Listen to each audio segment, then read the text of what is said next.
한번 부가가치세 신고서와 관련된 문제를 풀어보겠습니다. 먼저 1번입니다. 다음 자료를 이용하여 2019년도 2기 부가가치세 예정신고기간 7월부터 9월달이고요. 신용카드 매출연표 등 수령명세서 가표를 작성하시라고 되어 있네요. 사업용 신용카드는 신한카드 이렇게 나와 있으니까 체크하시면 되고요. 를 사용하고 있으며 현금의 지출의 경우에는 사업자 등록번호를 기재한 현금 영수증을 수령하였습니다.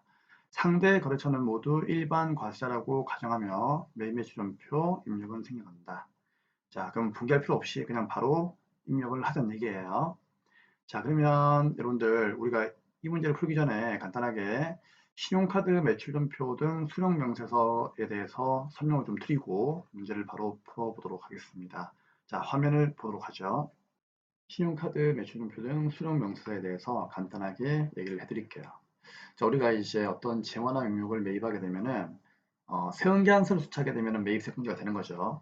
근데 세운계한서는 일반적으로 과세관청에다가 제출하는 게 아니고 세운계한서를 받아왔다라고 이제 표시가 되어진 세운계한서 합계표를 만들어서 이제 제출하면 된다는 얘기죠. 그건 알고 있죠. 자, 그런데 우리가 재원화 명목을 매입하게 되면은 신용카드라든지 현금용 수준권을 와도 매입세 공제가 되잖아요. 근데 얘네들은 세운기한 사기표에다가 적어줄 수가 없죠. 그래서 얘네들을 적어주는 표를 뭐라고 한다? 신용카드, 매출연표 등 수령명세서라고 하는 겁니다. 결국 얘네들을 작성하는 이유는 얘네들을 제출하게 되면은 카드 전표나 현금 영수증에 대해서도 매입세 공제가 가능하기 때문이죠. 그래서 이 명세서에 들어가는 내용들은 매입세 공제가 가능한 금액만 입력하시면 된다. 그 얘기예요. 결론은 그 매입매출표의 유형 선택인 카과하고 현과만 입력하면 되는 겁니다. 그럼 얘네들은 매입세공제가 가능한 금액만 입력하는 곳이기 때문에 절대로 뭐예요?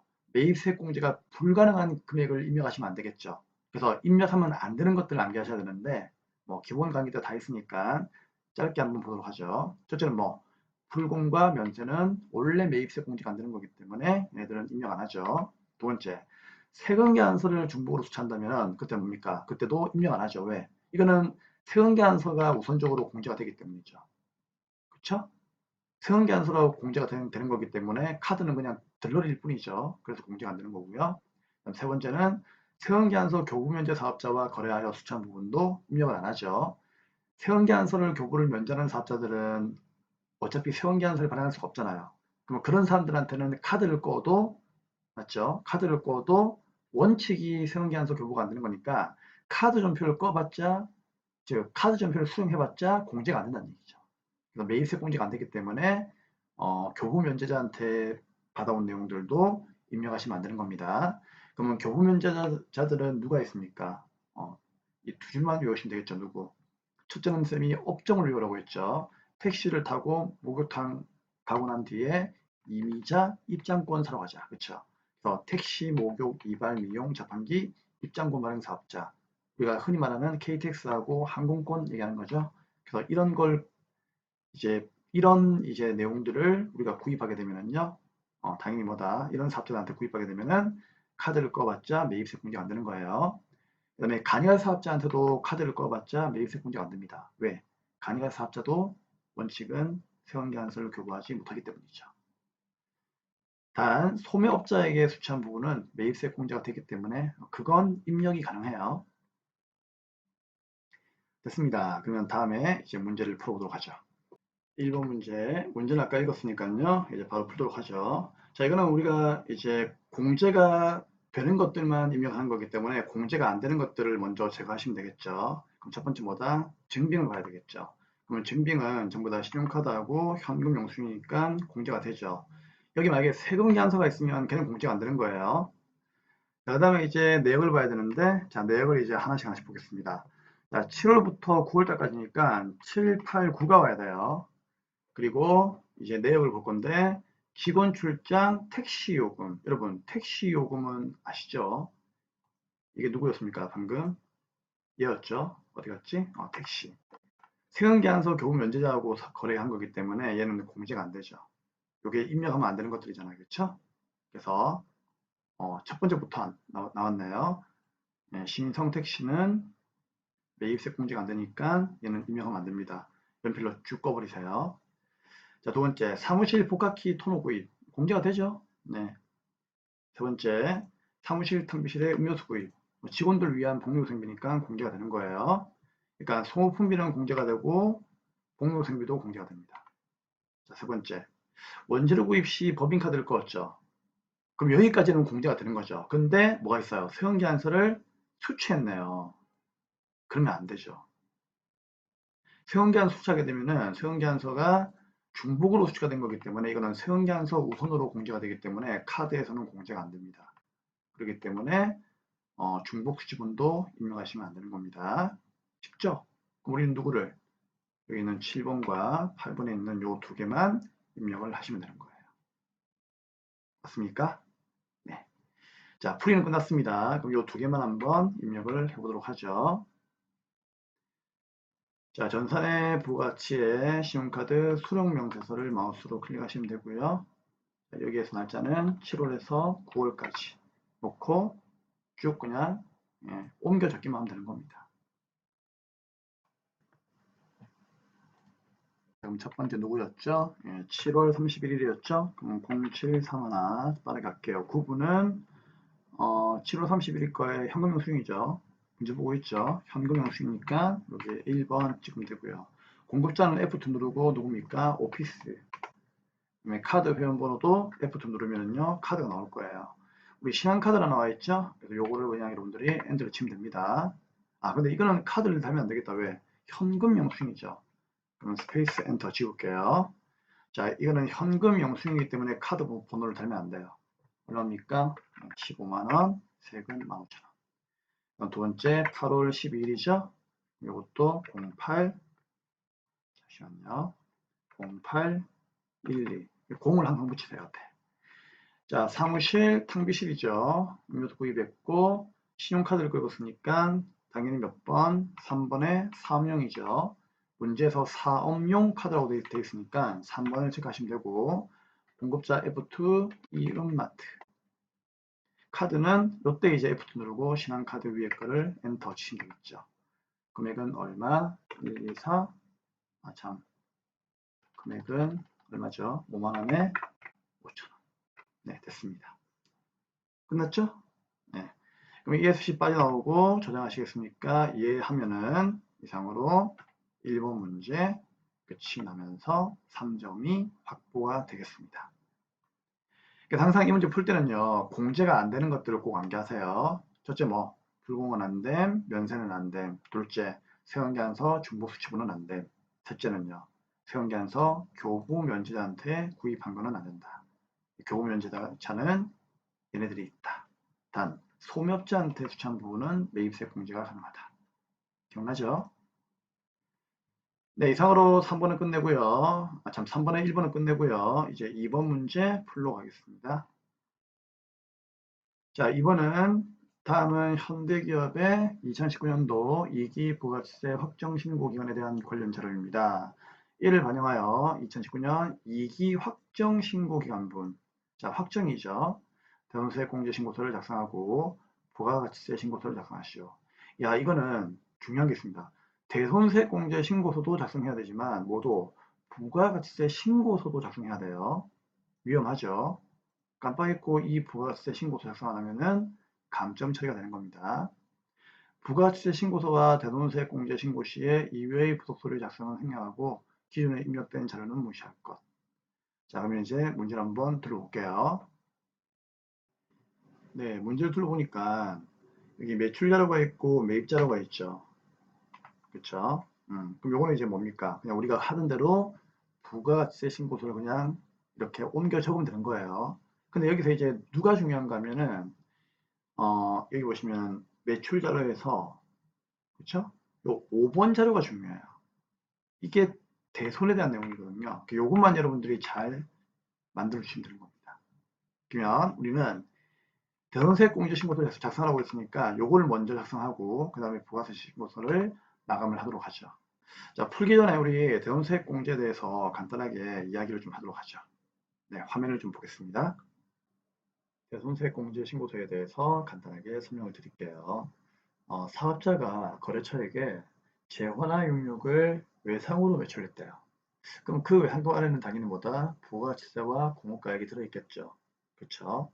그럼 원래 이제 부가가치세 신고라고 하는 것은 상대 거래처에게 부가세를 내가 받아가지고 내는 건데 내가 외상으로 팔았기 때문에 지금 당장 내가 만약에 부가가치세를 신고한다면은 내 돈 가지고 내야 되겠죠. 그럼 일단 내 돈 가지고 부가세를 신고하고 그 다음에 상대 거래처에게 추후에 외상값을 받으면 된다 그 얘기예요. 그렇죠? 자 그런데 상대방이 나중에 나에게 외상대금을 잘 갚아준다면 크게 문제는 없어요. 근데 걔가 부도라든지 파산이라든지 뭐 이런 이제 내용으로 인해 가지고 회사가 망했다는 얘기죠. 그럼 나는 돈을 떼이게 되니까 그때는 결국 내 돈으로 부가가치세를 내는 셈이죠. 그럼 나는 억울하니까 이제 과세관청에다가 얘기할 수 있다는 얘기예요. 원래는 쟤한테 부가세를 받아가지고 내가 내야 되는 건데 내 돈 냈다. 쟤는 망했다. 그러니까 나 억울하다. 부가가치세를 못 내겠다. 공제해달라. 라고 이야기할 수 있다는 얘기죠. 그러면 이제 이 매출수익인 부가가치세 예수금을 이제 과세관청이 나에게 공제를 해주는데 공제받기 위해서는 대손세액 공제 신고서를 반드시 제출을 해야 됩니다. 그러면은 공제를 해주겠다는 얘기죠. 대신에 중요한 거는 무조건 공제 주는 게 아니고요. 요건을 충족하셔야 돼요. 그럼 이 요건을 충족해야 되는데 이 요건을 여러분들이 암기하셔야 된다는 얘기죠. 자, 5가지 정도만 암기하시면 돼요. 첫째는 무슨 법인지는 암기할 필요 없어요. 법에 의한 파산이 있고요. 둘째는 사망, 실종, 형해집행. 셋째는 소멸시효 완성. 넷째는 부도일로부터 6개월 이상의 경과한 수표나 어음, 중소기업의 외상물 추금에 대해서 가능하다는 얘기죠. 근데 이 외상물 추금은 꼭 기억하셔야 돼요. 대기업이 아니라 중소기업의 외상물 추금이라는 거 꼭 기억하셔야 됩니다. 하지만 이 4번의 내용은 만약에 내가 담보가 설정되어 있다. 즉 저당권이 설정이 되어 있다면 그때는 뭐다? 그렇죠. 저당권 행사를 해가지고 채권을 해소할 수가 있기 때문에 그때는 적용을 제외하는 겁니다.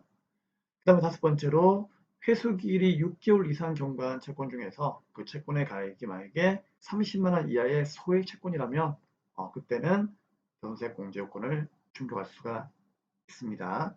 자, 이게 중요한 게 작년까지만 하더라도 이게 20만 원이었는데 자, 이번 연도에 30만 원이 되었어요. 2020년도 기준으로 30만 원이 되었으니까 여러분들은 반드시 이 내용을 꼭 기억하셔야 됩니다.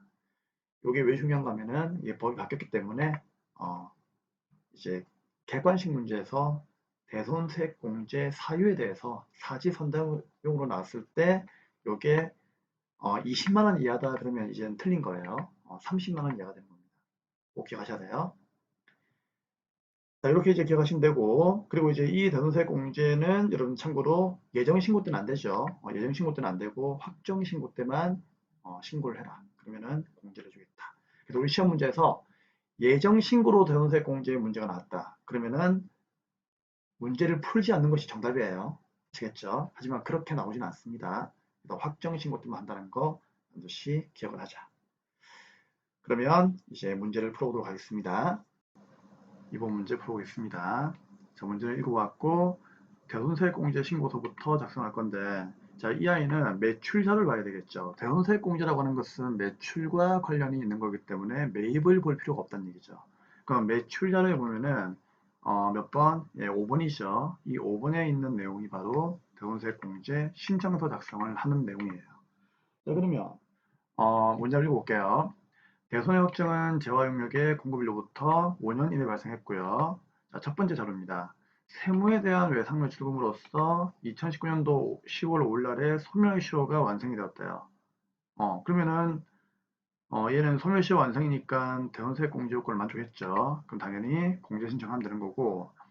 두 번째로 회계에 대한 받으럼 회계는 2019년도 2월 6일 날 부도가 발생했대요. 자, 기억하세요. 2월 6일 날 부도가 발생했죠? 그럼 6개월 지나야 되는데 2월 6일 날이면은 이제 부도일로부터 6개월 경과하는 거니까 자, 이거는 초일 불이산입 원칙으로 언제부터? 그렇죠. 이제 2월 7일부터 시작을 해야 되겠죠. 그러면 2월 7일부터 6개월을 살리면 되는 거예요. 그러면은 2월 7일부터 살리면은 3, 4, 5, 6, 7, 8. 8월 달이 되어야만 6개월이 되는 거죠. 그럼 8월 언제까지? 7일까지가 되는 거죠. 그럼 8월 7일 날이 부도가 확정이 된 날입니다. 아시겠죠? 그래서 8월 7일로 부도 확정일을 표시를 하시면 돼요. 그리고 뒤에 부가세 포함한 금액이 있으니까 요 둘 다 6개월 지났으니까요. 당연히 둘 다 대손세 공제가 됩니다. 지금 2기 확정이기 때문에 어차피 얘는 1기죠. 그럼 1기가 2기로 오면은요. 거진 6개월 지났다고 보면 되겠죠. 그래서 확정신고 때 대손세 공제를 받을 수가 있습니다. 자, 그러면 우리는 부속경제서 대손세 공제 신고서를 클릭을 하고요. 자, 날짜는 10월에서 12월 달까지 2기 확정 놓으시면 되겠습니다. 자, 먼저 소멸시효 완성부터 한번 적어볼게요. 확정일은 2019년도 언제? 10월 5일이 되겠죠. 자, 지금 2019년도 입장이니까 부가세 포함해가지고 적으시면 돼요. 4,400. 그럼 자기가 알아서 400만 나오고 거래처는 F2 누르고 누굽니까? 세무로 가시면 되겠죠. 대운 사유는요. 소멸시효 완성이니까 몇 번? 6번을 적으시면 되고요. 그 다음에 2019년도 부도일로부터 6개월이 경과한 날은 그렇죠. 8월 7일이죠. 2월 6일이니까 2월 6일 빼고 2월 7일부터 6개월을 셈을 하시면 됩니다.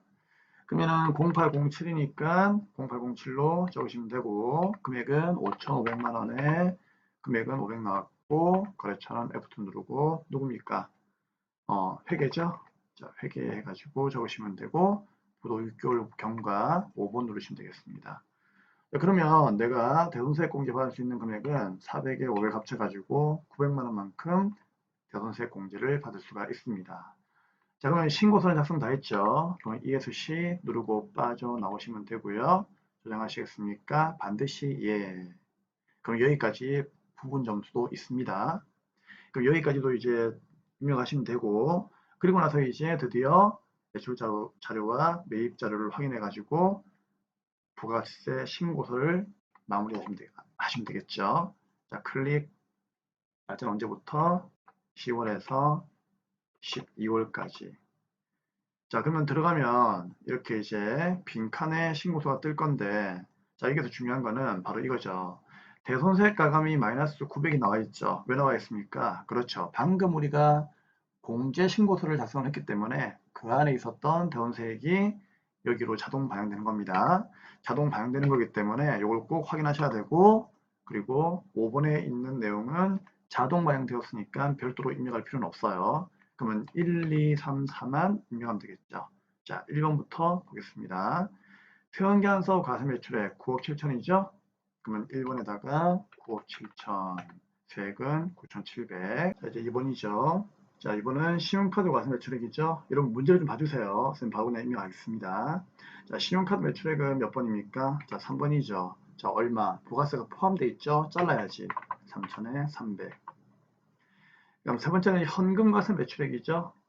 문제 보고 있으니까. 자, 현금 과세 매출액이니까 얘는 이제 현금 영수증이 미발급이라 되어 있죠. 자, 이거 보세요. 미발급이라 되어 있죠.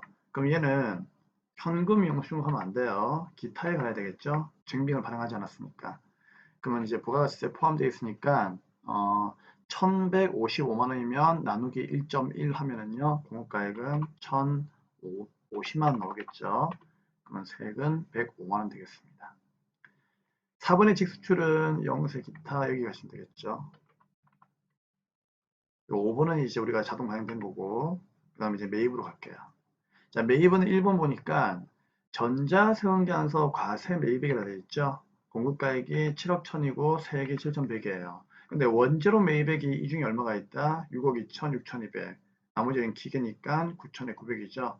그러면 9천에 900은 기계장치니까 고정자산이죠. 그럼 고정자산은 어디에다가 11번에다가 9천에 900을 적어주셔야 돼요.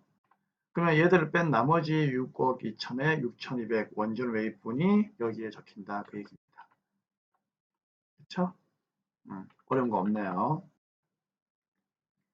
그다음 2번은 예정신고 시에 미완급세액 돼 있죠. 미완급세액이라는 얘기는 내가 예정신고 때 납부세액이 마이너스가 났으니까 환급을 못 받았다는 얘기죠. 못 받았으니까 어디에다가 지금 빼고 내면 되겠죠. 그래서 21번 예정신고 미완급세액에다가 300을 적어주면 됩니다. 자, 나머지 이제 기타 사항이 있는데 부가세법상 현금 영수증 의무 발행 업종은 아닙니다. 현금 영수증 미발급 관세는 없다. 누구 얘기하는 거죠? 3분의 1을 얘기하는 거죠. 미발급했지만 간세는 없다. 오케이, 됐습니다. 자, 그러면 우리는 더 이상 이제 입력할 게 없고요. 그 다음에 뭐 누락이라든지 이런 부분도 없기 때문에 가산세를 구할 필요도 없습니다. 그렇죠? 또 전자신고를 했다 그런 말이 안 나와 있기 때문에 전자신고세 공제에다가 10,000원을 넣어줄 필요도 없다는 거죠. 예. 그럼 더 이상 없으니까 이상으로 2번 문제도 끝이 났습니다. 자, 이번 문제는 대손세액공제 신고서가 이제 나와 있는 거기 때문에 매출자료 5번에 있는 대손세액공제 신고서를 꼭 확인해서 작성하도록 하고요. 그 다음에 부가가치세 신고서를 마무리 작업해 주시면 되는 문제입니다. 네, 됐습니다. 그럼 예수씨 빠져나오시고 이상으로 2번 문제까지 부가세 끝을 내도록 하겠습니다. 다음 원천징수 문제 풀이하도록 하죠. 문제 5번 원천징수 보도록 하죠. 자, 2019년도 기속 원천징수 자료가 있습니다. 다음 물음에 답하시오. 자, 1번입니다. 다음 자료를 이용하여 사원 김용국 씨의 필요한 수당 등록과 7호분 급여자료 입력 및 공제 항목은 불려온 자료를 무시하고 아래에 따라서 입력한다. 일단 급여자료 입력하라는 얘기죠. 여기다가 체크하시면 되고 원천징수 이행 상환 신고서 여기까지 만들라고 되어 있네요. 그럼 2개 하시면 됩니다. 그렇죠? 자, 급여 지급일은 매월 말일이고 전월 미환급세 체크해야 되겠죠? 예, 요거 표시하는 위치 알고 계시죠?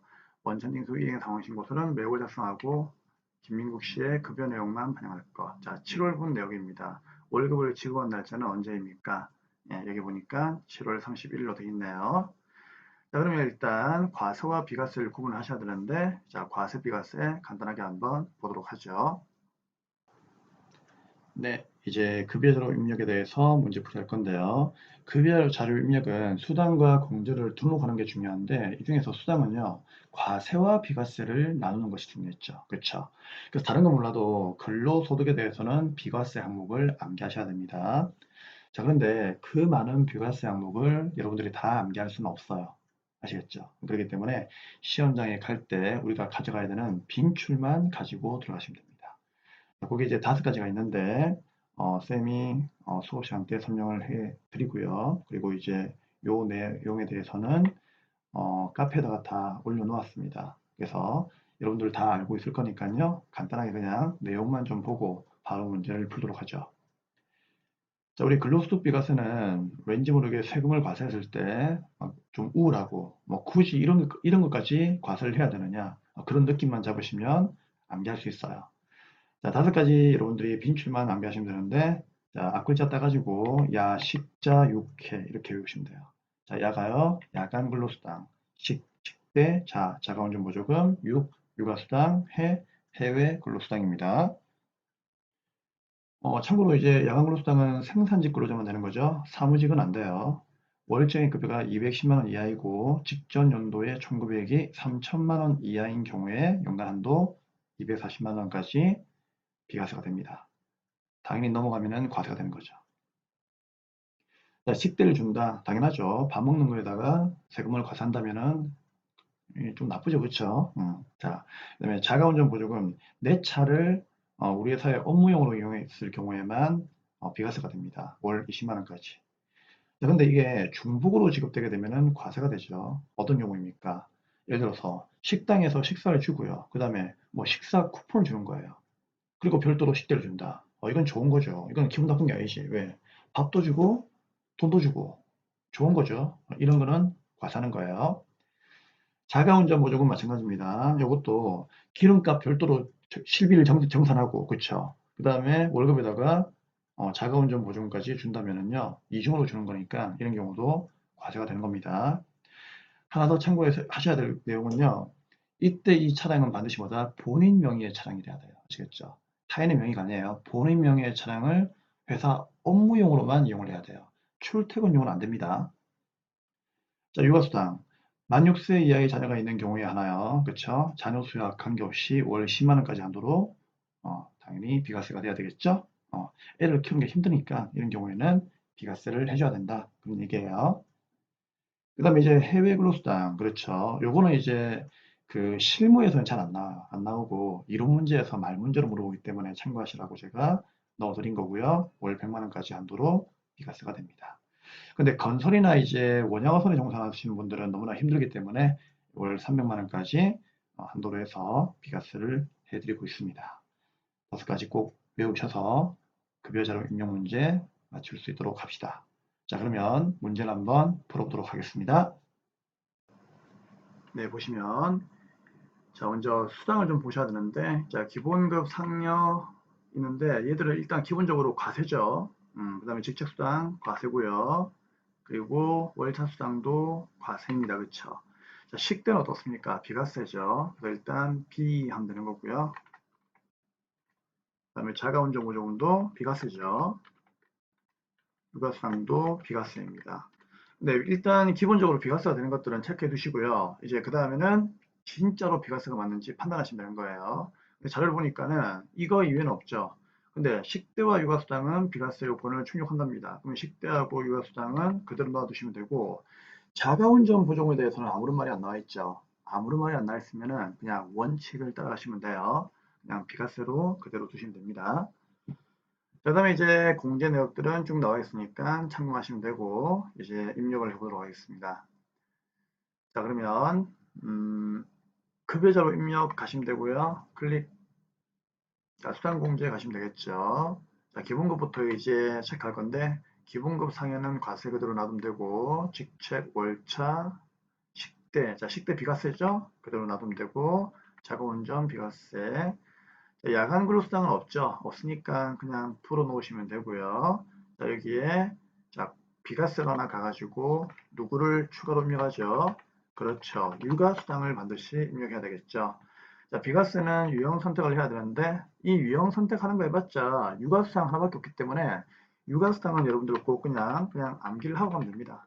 육아수당 쓰면은 월 10만 나와 있죠. 요거 엔터 치시면 됩니다. 그리고 이 아이를 화살표 위로 올려가지고 자가운전 보조금 밑에다가 놓아두시면 깔끔해지겠죠. 자, 공제항목은 이제 국민연금, 건강보험, 장기요양, 고용보험 잘 나와 있고요. 학자금 사원은 안 쓰니까 풀어놓으시면 되고, 자, 나머지는 뭐 없죠? 소득세하고 지방소득세는 우리가 입력하는 게 아니니까. 네, 다 있습니다. 자, 확인 누르시면 되고요. 이제 월급자료 입력하겠습니다. 7월 달이고요. 월급 지급일은 문제에서 31일 나와 있죠. 김민국 씨에 대해서만 입력을 하라고 되어 있으니까 자, 김민국 씨만 입력을 할게요. 자, 여기 있는 금액들을 쭉 적어주시면 됩니다. 자, 일단 여러분들 문제 지금 보고 있으니까 선생님 그대로 입력을 할게요. 자, 기본급 220, 상현 0, 직책수당은 20만원, 월차 50, 식대 10, 자가운전 0, 육아수당 20만원. 국민연금 13만 5천원, 건강보험 96900, 장기요양보험은 8240, 고용보험은 뭐라? 자동으로 뜨죠? 자동으로 뜰 때는요, 무조건 누가 우선이다? 문제가 우선입니다. 근데 문제하고 금액 맞으니까 놔두시면 되고요. 소득세, 지방세 둘 다 맞으니까 놔두시면 됩니다. 자, 그러면 공제총액과 차인지급액도 맞으니까 여기까지 급여 입력이 끝나는 거예요. 자, 급여 입력을 다 했네요. 다 했으니까 ESC 누르고 빠져나오시면 되고, 두 번째 미션 원천징수 이행상황신고서 작성할게요. 당연하죠. 원천징수 이행상황신고서 띄우시면 되고요. 귀속연월은 7월달부터 7월달까지. 지급기간도 7월달부터 7월달까지. 그러면 전산이 알아서 지급해 가고 소득세는 다 뜨니까 우리가 크게 뭐 고민하실 필요는 없고요. 자, 그 다음에 이제 전월미환급세액을 여러분들이 놓으시면 되는데 이 전월미환급세액은 얼마였습니까? 문제에서 31만 나와 있죠. 요 금액만 좌측 하단에 요 위치를 여러분들이 꼭 이해하시면 되는 겁니다. 네, 다 했습니다. 전월미환급세액만 입력하면 끝나는 게 원천징수 이행상황 신고서입니다. 그러면 ESC 빠져나오시면 되고 저장하시겠습니까? 이해 하면은 1번 문제는 5점짜리 끝이 나네요. 조금만 연습하면 되는 거죠. 자, 그러면 2번 문제 보도록 하겠습니다. 2번입니다. 다음은 사원 박기술의 연말정산을 위한 국세청 제공 자료와 기타 증빙 자료입니다. 부양한 가족은 제시된 자료 이외에는 소득이 없고 박기술과 생계를 같이 하고 있죠. 사원 등록 부양가족 명세표에서 부양가족을 입력하고, 자, 부양가족 명세를 입력하는 얘기죠. 그러니까 인적 공제를 입력하는 얘기예요. 그 다음에 연말정산 추가자료 입력, 연말정산 입력 탭을 작성하시오. 그 다음에 연말정산하면 된다. 자, 세부담 최소화를 가정할 것. 항상 우리는 세부담 최소화를 가정하고 있어요. 자, 그러면 부양가족부터 한번 봐야 되는데, 자, 우리 부양가족 탭을 한번 볼까요? 자, 연말정산 추가자료 입력 메뉴에서 부양가족 명세를 봐야 되는데, 그 전에 박기술 씨를 불러야 되겠죠? F2 박기술 엔터. 자, 불러오면 되겠죠? 그리고 나서 이제 부양가족을 보도록 하겠습니다. 클릭. 자, 박기술 씨만 나와 있죠? 그러면은 일단 여러분들 시험지를 보고, 즉 문제지를 보고 이제 부양가족을 한번 쌤이 주인번호까지 빠르게 한번 입력을 해볼게요. 자, 화면이 잠시 바뀔 겁니다. 네, 쌤이 이제 이렇게 입력을 다 했습니다. 여러분 연말 관계하고 그 성명하고 주인번호까지 적을 줄 아니까, 자, 쌤이 좀 빠르게 화면을 좀 전환을 했습니다. 할 수 있죠? 네. 자, 그럼 이제 본인부터 볼 건데, 자, 본인은 일단 무조건 공제가 되죠. 근데 이분이 여성인지를 확인해야 돼요. 만약 여성이라면은 이제 그 부녀자 공제가 됐기 때문이죠. 근데 문제를 보니까 어떻습니까? 주인번호가 1로 시작하니까요. 남성이죠. 그래서 부녀자 공제는 일단 안 되는 거고요. 뭐 추가로 혹시 본인이 공제가 되는 건 있습니까? 없죠. 자, 그다음에 두 번째. 자, 여러분들 그 문제 요거 좀 보시면서 따라오세요. 선생님이 계속 왔다 갔다 할 수 없으니까. 자, 그다음에 두 번째. 김배우 배우자입니다. 자, 배우자는 일단 연령 제한은 없죠. 하지만 소득 금액 제한은 있죠. 100만 원 이하 또는 근로소득만 있다면은 총급여가 500만 원 이하죠. 근데 우리 배우자는 총급여가요 4,200이에요. 공제가 안 되죠. 그렇기 때문에 불어 놓으시면 되는 겁니다. 푸는 추공제가 안 되죠. 네, 이제 아버님 보겠습니다. 자, 박집게. 자, 일단 60 넘으셨죠? 그리고 자료 보니까 아버님께서 장인이십니다. 그렇죠? 그리고 소득은 없으시네요. 일단 60 넘었으니까 기본공제는 60세 이상으로 가시면 되고요. 장애인이시니까 장애인 공제가 되겠죠. 장애인 복지법이라고 나와 있네요. 문제에서. 그럼 1번 체크하시면 돼요. 그렇죠? 자, 근데 아버님께서 70을 넘으셨나요? 그러면은 경로 우대도 되는 거죠. 요것도 요로 체크하시면 되는 겁니다. 자, 그다음에 이제 박 1번 자녀입니다. 자, 자녀는 20세 이하이고, 그 다음에 자료 보니까는 소득이 없네요. 그럼 당연히 20세 이하로 공제가 되고요. 그리고 7세 이상부터는 자녀세 공제가 되는 거죠. 6세까지는 2010년도 기준으로 했을 때 6세 이하는 자녀세 공제가 안 되죠. 매월마다 아동수당이 나오기 때문이에요. 자, 그래서 이제 이거는 18세니까 어차피 뭐 7세 이상이니까 공제가 됩니다. 자녀세 공제에다가 체크하시면 되고요. 자, 이번에도 마찬가지예요. 소득이 없죠. 그럼 20세 이하에다가 7세 넘었으니까 이상이니까 자녀세 공제 이렇게 체크를 하시면 되겠습니다. 자, 그럼 이제 이상으로 그러면 우리는 인적 공제를 다 입력을 했고요. 자, 김배우 이분만 지금 현재 소득금액 제한 걸리는 거기 때문에 연말정산 입력할 때 참고하셔야 됩니다. 네, 그러면 이제 두 번째로 연말정산 입력을 하도록 하죠. 연말정산 풀이앞서 우리 5가지 항목별 공제 제일 많이 나오죠. 보의, 교기신, 보험료, 의료비, 교육비, 기부금, 신용카드.